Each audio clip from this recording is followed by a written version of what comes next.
রাজধানীর Sirajul Islam medical college হাসপাতালের parking lot থেকে শনিবার উদ্ধার করা হয় প্রাইভেট কার চালক জাকির হোসেন ও মিজান নামে দুই যুবকের মরদেহ। তাদের বাড়ি নোয়াখালীর চাটখিলের খিলপাড়ায় চলছে মাতম। বিদেশে যাওয়ার জন্য এইচএসসি পাশ করার পর ড্রাইভিং শেখেন জাকির। আমেরিকা যাওয়ার জন্য লক্ষ্মীপুরের দত্তপাড়ার ফজলুল হককে ১৯ লাখ টাকাও দেন। পরিবারের অভিযোগ, বিদেশে নিতে না পারায় টাকা ফেরত চাইলে নানা হুমকি দিত ফজলুল হক। আমেরিকা যাওয়ার জন্য দত্তপাড়ার ফজলুকে টাকা দিছে, তো আমার ভাইকে ধমকাধমকি করছে। টাকা দিছে দালালের হাতে, এরা আছে ৭-৮ জন, এরা মিলিয়ে টাকা সংগ্রহ করে নিছে, আমার ভিতরে ধমক দিছে।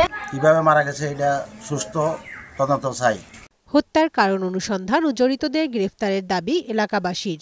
আমি এটা সুষ্ঠু তদন্তের মাধ্যমে এটা দৃষ্টান্তমূলক শাস্তি দাবি করছি। কানিজ নুসরাত, বৈশাখী সংবাদ।